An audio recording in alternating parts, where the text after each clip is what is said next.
നമസ്കാരം. അടുത്ത കഥയുമായിട്ടാണ് എൻ്റെ വരവ്. കഥയുടെ പേര് തൂണ് പിളർന്ന് പുറത്തു വന്ന നരസിംഹം. നമുക്ക് വളരെയധികം സുപരിചിതമായ കഥയാണിത്. കഥയിലേക്ക് കടക്കാം. മഹാവിഷ്ണുവിൻ്റെ അവതാരങ്ങൾ 10 നമുക്ക് ഏവർക്കും അറിയാം.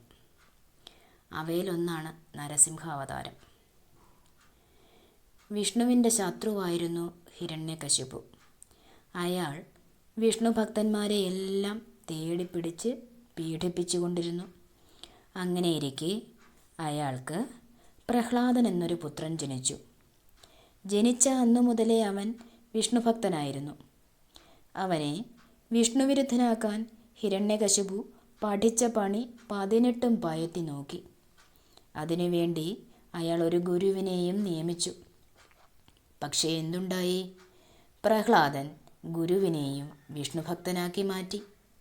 അങ്ങനെ അവൻ അച്ഛൻ്റെ എതിരാളിയായി. ഹിരണ്യകശിപു കോപാന്ധനായി.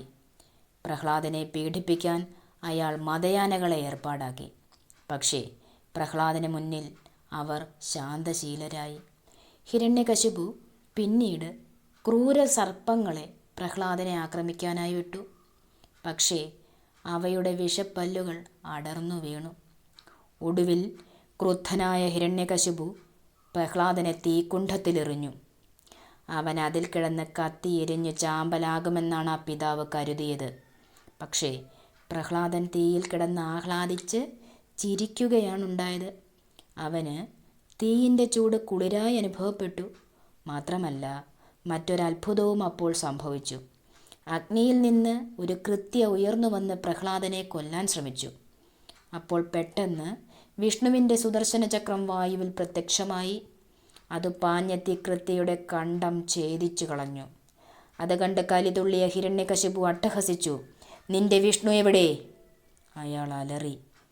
"തൂണിലും തുരുമ്പിലും സർവ്വതിലും വിഷ്ണുവുണ്ട്" എന്ന് പ്രഹ്ലാദൻ പറഞ്ഞു. അപ്പോൾ ക്രുദ്ധനായ ഹിരണ്യകശിപു അവിടെയുണ്ടായിരുന്ന ഒരു തൂണിൽ ചവിട്ടി. ചവിട്ടിൻ്റെ ശക്തി കൊണ്ട് അത് പിളർന്നു. ഉടനെ അതിനുള്ളിൽ നിന്ന് ഉഗ്രരൂപിയായ നരസിംഹമൂർത്തി പുറത്തു വന്നു. നരസിംഹം കശിപുവിനെ പിടിച്ച് തൻ്റെ മടിയിൽ കിടത്തി അവൻ്റെ മാറിടം പിളർന്ന് കുടൽമാലയെടുത്ത് കഴുത്തിലണിഞ്ഞു. ഹിരണ്യകശിപു തൽക്ഷണം മൃതിയടഞ്ഞു. പ്രഹ്ലാദൻ മഹാവിഷ്ണുവിൻ്റെ അവതാരത്തെ നമസ്കരിച്ചു. നരസിംഹം ശാന്തനായി. പ്രഹ്ലാദനെ അനുഗ്രഹിച്ച് നരസിംഹം അപ്രത്യക്ഷനായി.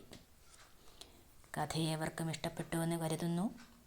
അടുത്ത കഥയുമായി വീണ്ടും വരും വരേക്കും നമസ്കാരം.